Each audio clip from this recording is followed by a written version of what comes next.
Hello, everyone, and welcome to another episode of Mainly Animals on LRTV. I'm your host, Bobby Silcott, and today we're going to be talking all about animal rehabilitation.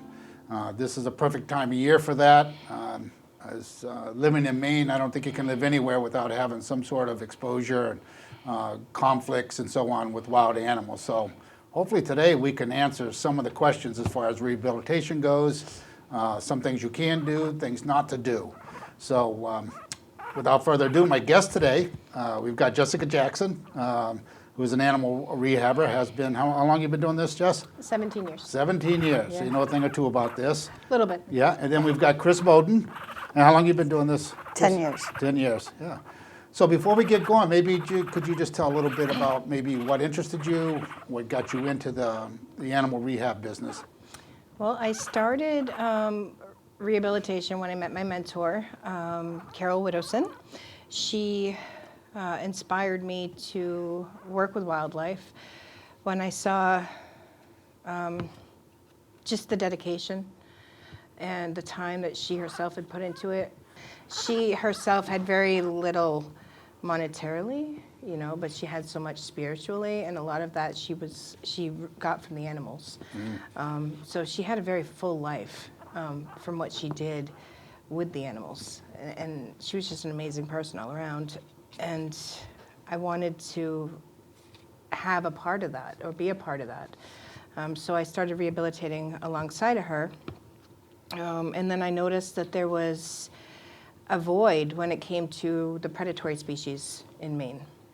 There was a lot of people that did the smaller ones like squirrels and woodchucks, porcupines, stuff like that, but there wasn't anyone who really took care of the coyotes and the bobcats and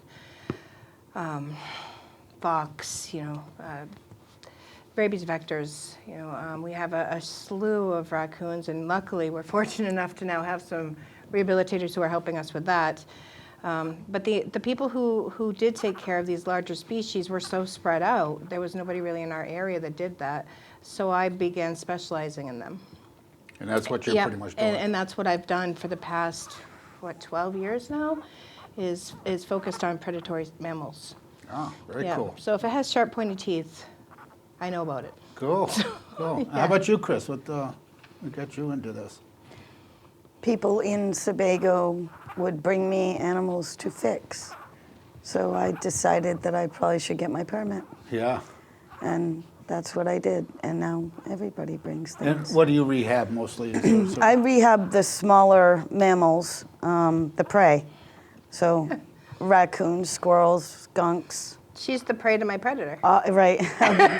Opossums. All the little things. Mm-hmm. Yeah, I don't do birds. I just do mammals. But I will take a fawn. But that's as big as I get, as a fawn.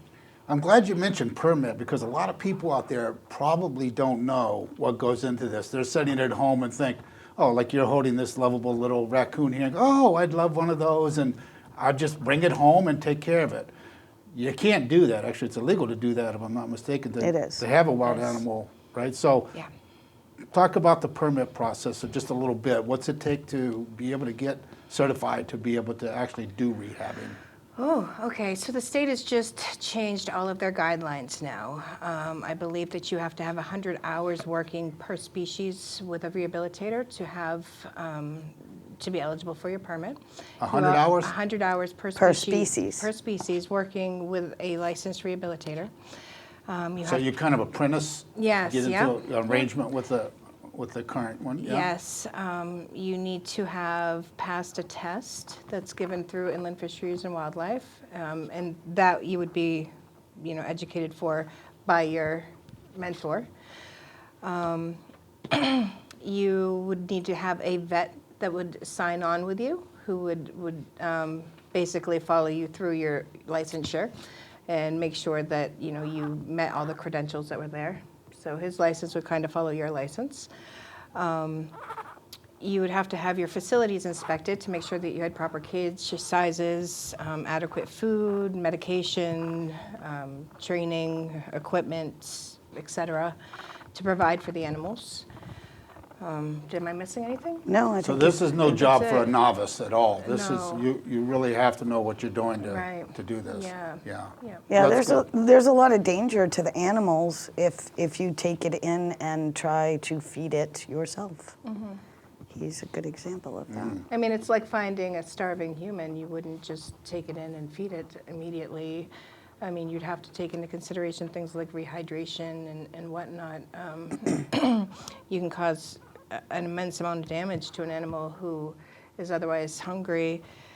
Just by being a caring citizen and offering it food, you can cause things like bloat and a series of other Aspiration yeah, pneumonia. aspiration pneumonia, all kinds of issues with the animal that people wouldn't otherwise think of.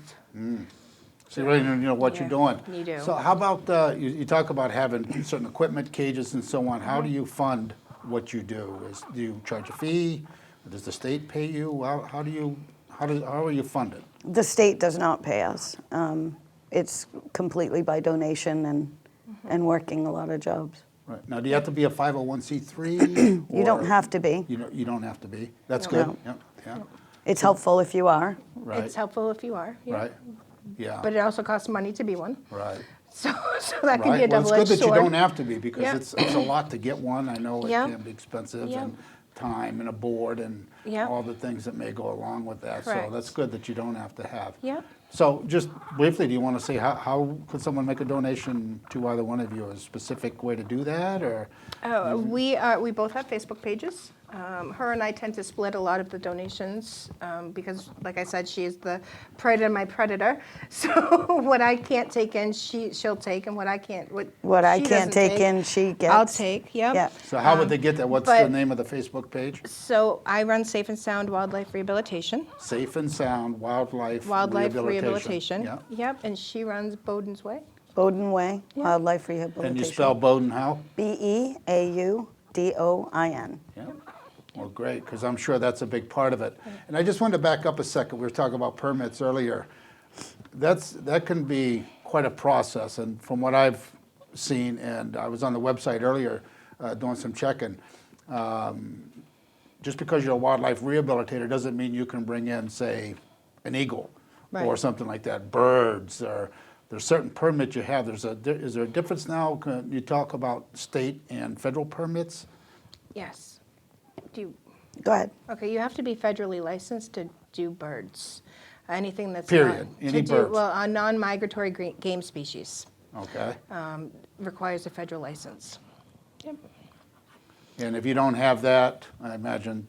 Then you that's- could, yeah, you can definitely get in some trouble. Yeah. Yeah. Right. Yep. Not Yeah. to mention the specialized treatment they may need. Right. Right. Yep. And a great resource for just specifically for birds. Avian Haven is one. Avian that- Haven Center resor- for Wildlife is another one that we send Center for to. Wildlife, yeah. Yeah, but I refer most of my bird complaints to either Cappy Springer in Bridgeton. Yeah. Or Avian Haven in Freedom. Yep, they're two great resources. We can take the birds and hold the birds for 24 hours and then transfer them over if we need to. Having a federal license doesn't benefit the mammal rehabilitators very much. In fact, it's not necessary because we don't do birds. So unless you do both, it's really, not needed. That would explain why there's so Right. few federally licensed or permitted Right. animal rehabs. Yeah. There's only just a handful of them of all the Right. rehabbers that Right. were, yeah. Yep. Yeah, the cage requirements for birds are grand Right. and exceptionally expensive. Yeah. So there are requirements for cage sizing and stuff now. The state's working on it, to have different size mammals, different species and whatnot. It used to be kind of lackadaisical. As long as you knew what you were doing, you could pretty much have whatever. But now there's some stricter guidelines as to, what sizes you would need. For a coyote, you would need a 10 by 12 by 6, I believe it is, 10 by 12 by 6 or 10 by 12 by 8, double door enclosure, and that's just to house one. So you can imagine that the housing requirements, if we get 3 or 4, it's enormous, just in housing, let alone the food, that we have to put out for these animals. We have a problem with donations because we don't let a lot of people in to see the animals. Because with the predatory species, we can't have an influx of people going through the center and seeing them. Right. We want these animals to remain wild. Right. You know, we don't have volunteers. This is a home-based center. I do everything with my family, my husband and I, and sometimes Chris will come over to help when we get really busy, or another rehabilitator that's licensed. But other than that, the animals don't lay eyes on people because we want them to be afraid. You know, if they hear a human, we want them to run for their lives because their lives depend on it. Right. You know, habituation in the rehabilitation community is a huge issue. It's a huge issue. Right. You know, so because we can't have a lot of volunteers and we don't sit there with a camera on our animals 24/7, it's hard to fund the donations and get them in for that reason. Right. But it's worth it. It It's is. worth it because we know our animals go out and they survive. Yeah. You I know? would imagine it's sort of a passion. Yes, it is. It It definitely for is. me, yeah. Yeah. And I can understand why Yep. the money's not the most important, although It's not, no. It's helpful. it's part of it. Yeah, Yeah, that's- it's helpful. You need Oh, it's money helpful to for make the it go, animals, but yeah. you're still gonna. I mean, the formula alone to feed gosh. him, just him, is for his life probably $100. Really. Yeah, because it's a specialized raccoon formula. Right. So we have to stock up every spring for specialized raccoon, Right. skunk, opossum, so on and so forth. So yeah, just the formula alone, and then you get into when they get bigger and they're eating bigger things. You know, Right. it can get expensive. Right. Yeah. And you speak of that. Tell folks what you got there. This is a 1-week-old raccoon. Eyes closed, still has his little umbilical cord. Yeah. And how did you come across this little guy? He was found by some very well-meaning people down in York and brought to a rehabber who does not do rabies vector species, so then he was brought to me. So, And being the raccoon's a mammal, yes. potential vector for rabies, so. Yep. Right, and that's why we at our facility don't have volunteers either. We do a lot of rabies vector. I don't like the liability of having somebody else there. So it's my husband and I, Right. and Jess comes and helps me. So Yep. Have you named him yet, or is that something, his name is Rocket. Rocket? Yes. Yeah. That's appropriate. Yeah. He was named by the transporter. Oh, Yes. It must be a Marvel's comic universe Yep. fan. He is. Now, how about you, Jess? What do you got over there? This is a 4-week-old, we say, gray squirrel. Eyes closed still, fully furred. It's a little female. She has some siblings in the box here who are staying nice and warm. Found by an arborist who fell a tree and was unable to put him back with his parents or his mother because of the incoming storm. Ah, Yeah. so Yep, now here they are. So here they are, Yeah. yeah. In most situations, we make every attempt to reunite them with the mother, father. Some species have two parents that care for them, so even if we find like a deceased mother, the remaining parent, the father, is oftentimes very much able to care for them, like fox. and I was going to coyotes say, and- for yeah. example, your Yep, species my more so. species, yep. Yeah. And we try not to kidnap anyone from the wild. It's always best to leave them if we can. So, Yeah, I'm glad you brought that up because it actually bridges the next subject. And this is probably one of the hardest decisions for the average person out there. They come across this lovable little cuddly thing Yep. here. Oh my goodness, what do I do? Do I leave it there? So there's different groups of, let's say, for instance, a fawn or a moose calf. Yep. What would be the recommended thing if somebody could, because it happens a lot. I know that Yeah. I get calls on them a lot as an ACO. So what's the advice, say, for a fawn or a moose calf? Leave it alone. The mothers do not stay with their calves because they don't have any scent. So the mothers will leave. They're nearby, but they don't stay right with them. They leave them alone. So even though you see it without a mother, it's safe. And that's the way it's supposed to be. So leave it alone. I mean, if you're really concerned, maybe you saw a dead deer in the road and you're super concerned, call a game warden or call a rehabber, but still leave it alone. Yeah. Yep. Same thing for moose. Same. Yeah, Same. thing. Yep. Now, is it not their instinct for that fawn or calf to lay there motionless, Right. quiet, and Yep. They will, yep. Yeah, when we get a little more concerned is if it's up and it's moving and it's bleating. Right. You know, so if it's making a lot of noise and it's moving around, then there's a little bit more severity to the situation, and that's when you want to reach out to somebody. But I would still, at that point, leave it be. I've had situations where calves have followed dogs home, and we've simply walked them back out to the woods and left them, and mom has come, you know, right Oh, what a just back to the surprise. edge. Wow. Yep. Yeah. what the dog brought home? Yeah. They've just follows the dog home, you know, and then we Yeah. just walk them back to the edge, Right. leave them be, you know, and yeah, mom will come and pick them up in a few hours. Bunnies are another one. Yeah, That bunnies. mothers will leave bunnies alone. They don't stay with them. They come, they feed them, and they leave. Yeah. Yep. Isn't it like twice a day? So Right, yeah. Best to leave them then. Best to leave Leave them. them be, and if you do feel that there's an issue, call an expert and let them evaluate that. Yeah. And just We don't go can- near them. We Leave can them let you alone. know how to tell if they do need help. Right. You know what I mean? How to help them appropriately. Right. Yeah. Yeah. Or also, we spend hours on the phone helping people reunite with mothers. You know, we have sounds on our, I think every one of us probably has sounds on our phones that we can send to somebody to put out with a baby squirrel or raccoon or whatever the case may be to make the mom come back and get them. And most Yeah. moms are super moms. I Yeah. mean, they will come back. Right. So get the expert advice is Yeah. the best thing. We've had fox reunite 6 days later. Yeah. After being in rehab for 5 days, Interesting. we've had a fox mom come back and pick up a kit at a farm. Interesting. Yeah, she Interesting. came back looking.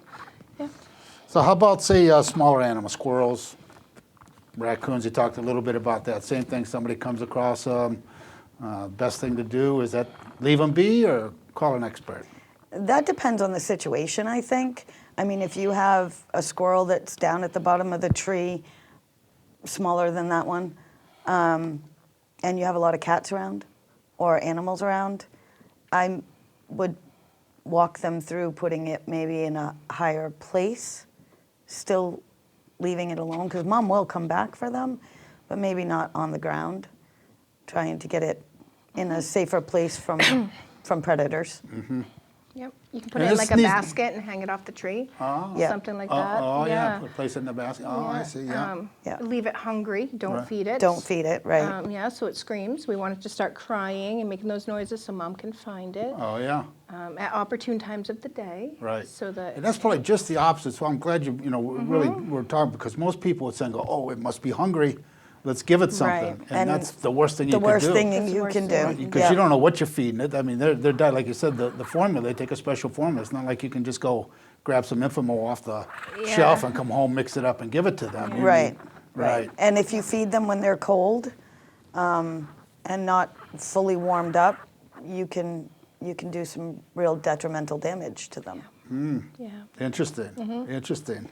Now, another big one is, especially on social media, we see it a lot. It seems that I do anyway, opossums. Yeah. And the babies in the pouch, if you see one, you take them out. What's the best thing to do? Let's say an adult possum. You see an adult possum on your property, it's going through, just leave it be, let it go on its Oh, yeah. way. It doesn't mean that something's wrong with it. It just means Yeah. that it's moving through. Right, right. And baby opossums are really actually quite small, amazingly, when they fall off their mom and go on their own. We do recommend if you see an opossum or you just hit an opossum, to check their pouch. And if they have babies, we can most oftentimes save them, depending on their size. Possums are very, very hard to feed. They're tiny, tiny. I mean, they're no bigger than a grain of rice Wow. when they're born. Wow. And they can't suck. And they can't suck. They are attached to their mother. Oh. So depending on the size, I mean, we do recommend checking the pouch to see, so we can save the ones that we can. But when they're teeny tiny, we can't. we can't get that into their mouth to feed them. So. Right. They're about the size of a bumblebee when they're born. And that's something. So again, the Yeah, average they're teeny person tiny. Yeah. comes across, they say they come across that, and which definitely call the expert. Don't Right. they shouldn't handle those animals, or what's the best advice for the? I don't have a problem with them checking a pouch.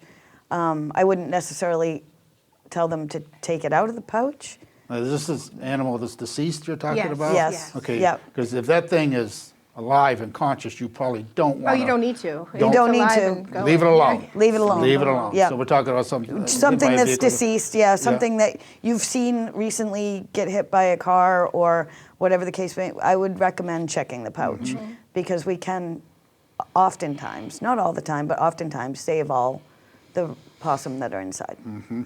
Yeah, and earlier you mentioned rabies vector. I think we should talk about that just a little bit. All mammals can get rabies. Not necessarily all mammals do get rabies. Right. But opossums is a difference. I think there's a Yep. slight difference in body temperature, Yeah. so that's not so common for them to have it. But other ones like, say, raccoons, they're probably a heavy carrier of Yep. rabies. Skunks, Yep. Fox. another one. Fox, another one. Yeah, Yeah. So we don't want to be messing with those. No. no, Right. Don't No. take that chance. And people really need to understand that. They do. Because and I think a lot of people out there are well-intentioned. They have big hearts. They're just not really thinking this through. right. The other thing is mothers at this time of the year especially will come out during the day. It does not mean they're rabid. It means that they're hunting for their food for the babies so that Right. they can, Right. and the babies are home Right. snuggled in. And it's not uncommon for people to think that. They go, oh, why is that fox out during the day? Right. Well, it's providing for its family. Right. Right? Right. Yeah. So it does not always mean that they're rabid. Right. Right. And that's a big misconception. And another piece of that is I always hear these. I see this fox and it's mangy. It looks rabid. It just looks rabid, which is Well, it's an old wives' tale. That's not true. So talk about mange for just. well, first of just a- all, winter in Maine is rough on us, let alone on somebody who doesn't have a house, who lives in a hole in the ground, and then wakes up and gives birth to, to 6 children and has to also go out and find their own food, So these animals, come springtime, they don't look great, So it would be foolish for us to assume that every animal that doesn't look great come spring in Maine is rabid. We do have a lot of mange that's happening. Mange was introduced actually as a way to reduce the population of wolves out west. And instead of doing that, it overtook our coyote and our fox populations, and it just began spreading. And it's awful. So that was actually introduced by Fish and Wildlife and the veterinarian that concocted the whole idea. So now we're faced with this quote unquote natural disease that's infesting these animals, and it's rampant. And it's a horrible disease to die with. Now, you don't die because of the mange. You would die because of the secondary conditions due to the mange, starvation or infection. It's treatable. It's 100% treatable. We can cure this in almost all cases if it's caught early enough. And the animal can be returned to the wild. And if we reach out, if people reach out, we can help them to do this. Rabies doesn't have, you're an animal control officer, rabies doesn't have a real visible side effect. You know what I mean? You can't really look at an animal and say, oh, well, its hair looks like it's rabid. That's right.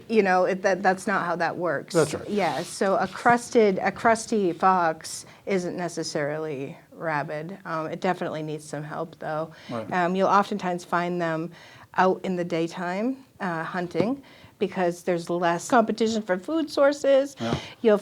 People will find them in their barns, rolling in the hay because it's soothing to their skin.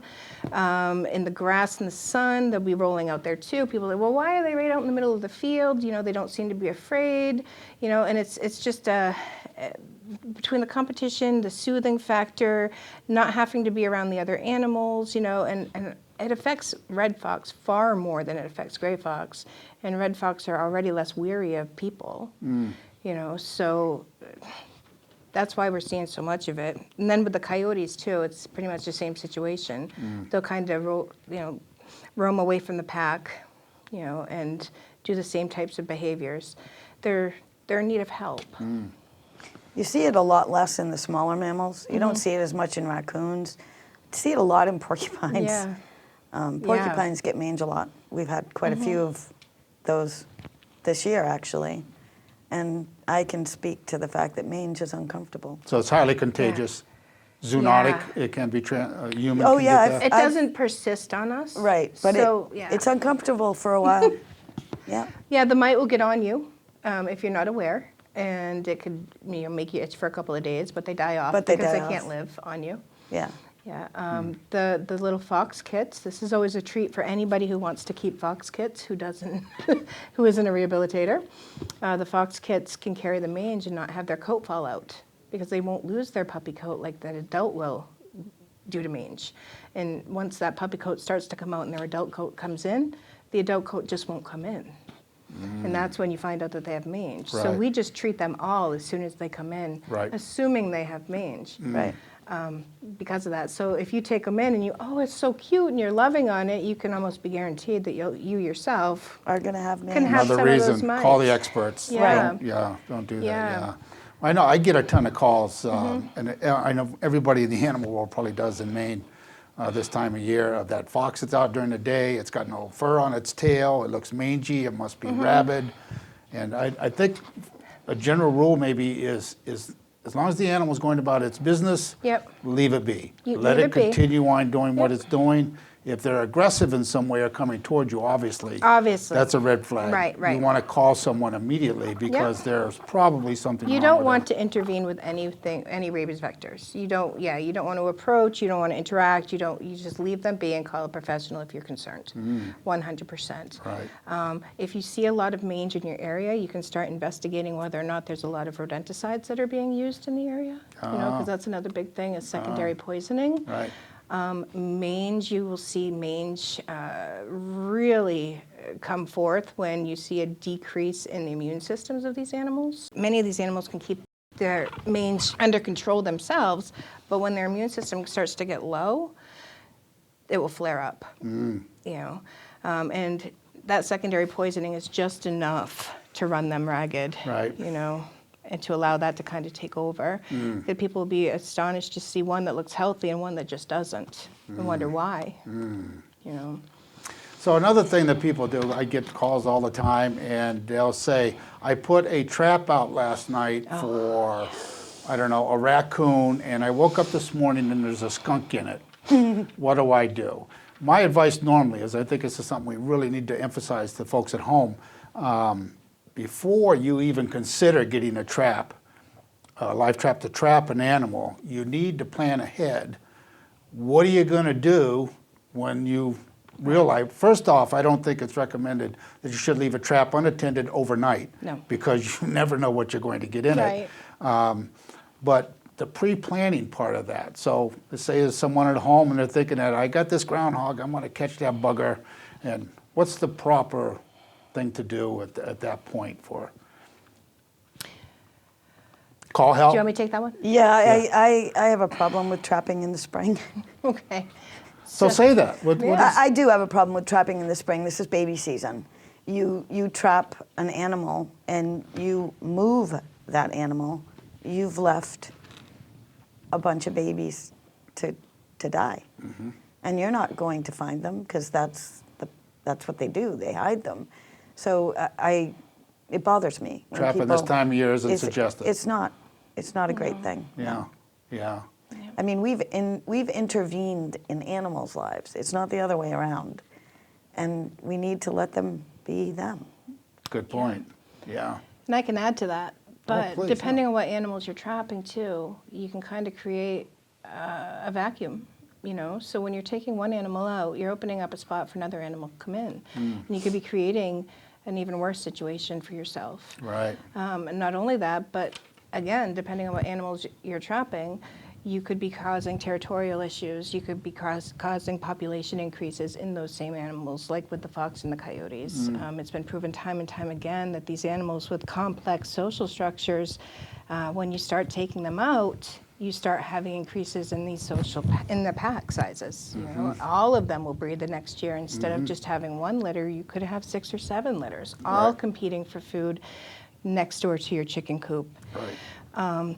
You know, so it would be best to talk to somebody like a wildlife rehabilitator or an ADC. Animal damage control yes, agent, an animal yeah. damage control agent. Yeah. And we have links and sources for those too. I mean, Right. we don't just go out and hug rabbits, you know, and, Right.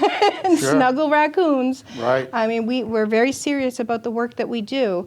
And that also includes coexistence and exclusionary work, you know. So we have people on our teams that we would recommend to go out and do the work, to evaluate the situation, to give you, you know, their best critique of the problem and let you know what they think they could do to help you solve it, or what you could even do yourself to solve it.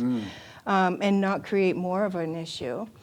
A lot of times it could be as much as like with squirrels, you know, putting a one-way door on, or trapping everybody together and then having a rehabilitator release together, you know, after the mom can raise them.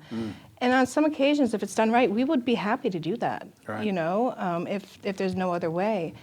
We've had ADCs go in and, you know, put another nest box up locally and let mom go in and take the babies out one at a time and remove them, you know, and then fix the hole so we don't have the same problem the following year, you know, rather than just taking them and releasing them somewhere. Right. There's studies, and I'm sorry, but I don't have the information here today. Yeah. I can get that showed that relocation is almost always a death sentence. A death sentence, yeah. You know? Well, and it's more complicated than that, too. Right. You could possibly be taking a disease from That this- was my the next other thing. part, Yeah. yeah. You could be taking that and that's transporting another it. thing about the animal damage control agents. They're trained in all of that. They Right. understand that, and I can't remember the numbers either, but when they trap an animal, they try to keep it within a certain There's area. only so many miles that we're allowed to release from where we so pick you're it not- up. Yeah, you're not actually Yes. moving So that disease. some of these animal damage control agents, and nothing against them, but some of them are forced because of these laws to euthanize, you know, unless they go with the exclusion, because they cannot just take them and dump them 5 miles within, you know, the same territory, or it's going to go right back to the house. That's why we really push for the folks, the animal damage control operators who do the exclusionary work, who will patch up the hole and keep these animals out and prevent them from coming back. So yes, we got mom and her babies out, and they're not coming back in. You know, they're still in the territory, they're holding that territory, and nobody else is going to move in here, you know, creating that vacuum, but they're not going to be in your attic or your crawl space, you know, or after your chickens, you know, and it's wonderful. And we haven't dumped them in your neighbor's yard down the street either. So, Right. yeah, so I mean, it's good to have these teams that we Right. can all work together with. Yeah. I'm glad you mentioned that too, because folks at home, you can go to the Inland Fisheries and Wildlife website, and there are links on there for animal rehabbers. There's links on there for animal damage control agents. Yep. You can find all of that, and it's got their contact information, easy to get hold of, and they're all over the state. There's a lot of them around. It's There quite are. amazing, There actually. are. Yeah, there are a lot Yeah. of them around. So definitely, folks at home, do that. Go to that website. Give one of them a call, get some guidance before you start doing anything with Yeah. them. It's and using the Googling something and trying to understand how to do it, I'd stay away from that too. A lot of misinformation There's a out there. lot of misinformation. Yeah, you want to get the experts. It's you know, knowledgeable about our backyards here. A lot of these formulas that people find online to feed these animals, like this little one here that was fed, actually end up causing metabolic bone disease later in life. So these are issues that you wouldn't see right now. They seem, you know, the animals could seemingly be healthy, but later on in life, they can't walk. You know, or after release, they develop, you know, horrible arthritis and whatnot in their joints. It's sad. It's really sad. A lot of the powdered formulas end up being rancid. You know, and there's a lot of recalls on those as well. We buy very, very specialized formulas, you know, that are species specific to raise the little ones. You know. Yeah. So it's important to know what you're feeding, How you know, to how feed. to feed. A little tiny 90-gram mink that I took in has to eat every 30 minutes Right. round the clock because their metabolism is so high until their eyes open. And before their eyes open, they're already eating meat. And they're obligate carnivores, so they're not going to eat anything but meat. So you have to be prepared to grind up mice in a blender or chew them yourself. You know? Yeah, the average person at home is not going to do Yeah, that. every half an hour, Yeah. you know, to feed that animal. If you just buy a puppy formula, you're going to kill it. You're going to kill it. You're yeah. going to kill Right. it. You know, so yeah, it's quite the amount of knowledge that we have to do these things. Yeah. Absolutely. Yeah. Well, there's so much to cover on this subject. I can't thank you guys enough for coming Yeah. today, but Thank you is for there having some- us. Oh yeah, is there something we didn't touch on that maybe you were thinking that was really important that we should talk about today? One of the things I'd like to mention, a lot of times we'll hear, well, I called everybody and nobody answered. Please leave a message. Yes. Because we are busy doing things, feeding animals or whatever the case may be. The other thing is, if we can't take an animal, we will give you a number or get you in contact with somebody else that we know we Yes. can. Because we do all work together. We do all communicate. We communicate with the ADCs. We communicate with the ACOs.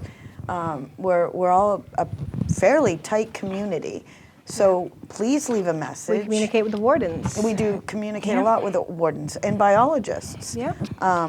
So please leave a message and know that if we can't take them, we're not just going to say, sorry, I can't take it and hang up on you. We're going to help you find somebody that can. And if somebody does do that to you, Let us keep know. calling and let us know that happens because that's not somebody that we want representing us as a group either. Now, how about Facebook? Is that a good way to contact you, or is that tough to get back to that? You I can know go for on. me, You can go on Facebook on any one of our pages. Yeah. Our number is available. Yes. We have our number on there. I don't recommend necessarily. I don't have a lot of time. I try to check Facebook occasionally. Yeah. I try to update my Facebook page, but I'm not on Facebook all the time. Better off to call you. Better and off leave to a call. message, right? And you Yep. want to give your Facebook name again? Your handle? Mine is Bowden Way Wildlife Rehab.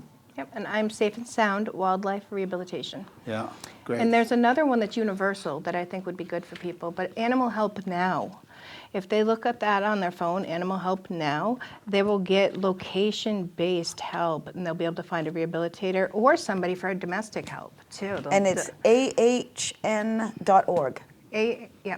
Animal Help Now. That's Yep. what that's an Yep. acronym That's for. what that stands for, yeah. AHN.org. .org. Yeah, good. Yeah, so wherever they are, it's location-based, and they'll be able to pull up, you know, whatever they have for an animal, and it'll say, you know, call this person, they're closest. And that's countrywide. Countrywide. Oh, Yeah.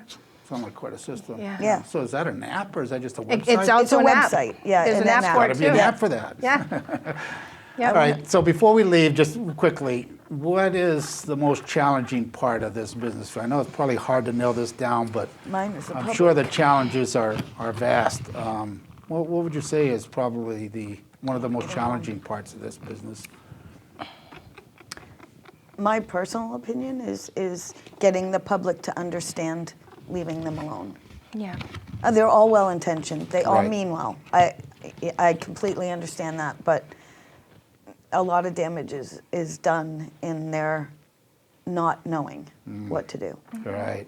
And we live in this time today with social media and our cameras, and you know, you get that warm, fuzzy feeling, and you record, and we'll blast that out there, and actually you're doing more harm than good. Right. Yes. Although that's all, you know, it seems like that's cool to do that. It's really not cool to do that. No. Detrimental to the animals, the ecosystem, everything. I mean, it's just Correct. probably best to leave them alone. But yeah. what I try to instill in people is that by reaching out, you are doing something. You Right. are doing something. So when you make that call to an expert, we will give you something to do, whether it be stand by or to monitor or to send us an image, you know, a photo of that animal, because we're going to want to know whether or not this is an emergency. We're not saying that it's always going to be leave them alone. There's going to be instances where there's injuries, fly strike, you know, hit by car, head trauma, things that are going to necessitate these animals come in right away. But there's going to be times too where they may not like the answer, where we say, let's wait it out, you know. But they are doing something, you know, they are doing something. It's the hardest thing to do, Yeah. but they're doing something. And they're very it's- important. Right. Yeah, and it's a great feeling when you go back and you look and you're like, yeah, Mom took them. You know, Mom, they went back to the wild. Right. Yeah. That's one of the Right, 'cause- best feelings. So their critical role is to be the eyes and ears The eyes right and ears there. for us. Right. Transfer that information to you. Yes. You'll give them the advice. Yeah, on they how to- are. They literally are the rescuer. Right. We're the rehabilitator. You know, Right. so we need them, but we need them to remain calm and collective, and you know, be able to relay that information to us in such a manner. We don't want them to do anything to jeopardize themselves or the Or animals. the animals, right. Got it. you Makes know. perfect So sense. we need you. Yes. We need the public. Use the experts is Yes, the yeah. lesson. We need them. They need us. Let's work together. Yeah. So on the other side of that, what's the most rewarding part of this, other than these little cuddly moments with Rocket here? Seeing Rocket grow up to be a grown-up boy and go back to where he came from and know that he made it and he's going to be fine and he learned all his good things that he needed and he gets to be free. Yeah. Healthy, about you? happy. I like educating. Yeah, you know, I'm glad you said that, really, because we didn't talk a lot, although you did a little bit about it. That's another side to animal rehabbing that most Yeah. people don't know. Education is such a big part That's of my it. So thing. I'm sorry, but yeah, go ahead. Yeah, I spend a good amount of my time just talking with people and changing minds and perspectives and just really pumping them up to do the right thing. And I love it when I see somebody else kind of walk away with as much ambition as I have and then call me back super excited, you know, because they did something great too. And knowing that they're probably going to give that information to somebody else, you know, and 10 years later I get a cool picture from someone who is like, hey, look, you know, I've got this family of fox or coyotes or whatnot, and my neighbor and I have been watching them for, you know, 2 years. And that's just one more family that we saved. And it's great that I put some back out into the wild, you know, hundreds of them. That's awesome. But it's the thousands that we saved by reaching out to everyone else in the meantime and taking that short time to have these conversations, you know. So yeah, that's my thing, you know. And I think you're speaking on behalf of a lot of rehabbers Yeah. and people in this business that, Yep. you know, it is really what it's about, isn't it? Yeah. Yeah. No. A lot of the animals we work with are so maligned, you know, so really just spreading the truths about them it's a joy to me. So do you go to schools or anything like that? I know that, you know, now that the COVID-19 is hopefully Yeah. will be soon by us completely. A lot of seminars, a lot of online workshops, a lot of conferences. We meet with vets. We work with vet techs and veterinarians and, you know, colleagues and, yeah, other rehabilitators. And So, we've done yeah. some kid things. Yeah, Some children stuff that we've taught. I've had daycares coming to my facility to see the animals and talk about the animals. Her and I have done a couple things with Casco camp. Yeah, with the Casco Rec Camp. You know, with my work as an animal control officer, I also try to kind of spread the wealth and the knowledge that way too, because people will talk to me about their dogs and then say, oh, hey, and by the way, I saw something standing outside my kennel. Right. You know, Yeah. and then we can have that discussion as well as, oh, don't worry about this, or hey, why don't we try that, which is wonderful.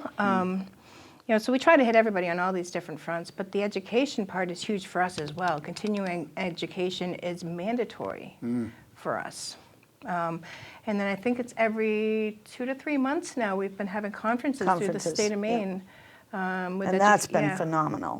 With courses that we can take, you know, ongoing education. But it's on us to make sure that we continue that, you know, because we are supervised, you know. This is not something you can just Jump into. jump into. Right, understood. But we Hopefully do need folks are- help, and we want people to get trained, so reach Right. out to us. Yeah. Yeah. Yeah, good. So this is great. We're in the springtime right now, Yeah. obviously. Maybe you guys could come back in the fall, maybe? Mm-hmm. Different season, different priorities, different Yeah. things happening Yeah. that related to them, because we could probably sit here and talk about this all day. So maybe we'll have it back in the fall, and maybe we can give some folks some advice what to do that during that time of year, That'd be which great. is very different than it is In the right spring, now. yeah. Great, I awesome. would enjoy that. Great, Yeah. awesome. Yeah. All right, folks, I want to thank you for joining us today. And I just want to remind you, we've got an email set up. If you have a question, concern regarding animals, you're happy to send that to us. Or if you have a suggestion of a guest or organization that would make a good guest here on the show, we'd love to hear from you. That email address is mainelyAnimals@yahoo.com. It's MAINELY animals@yahoo.com. So once again, thank you very much, and we'll see you on the next show.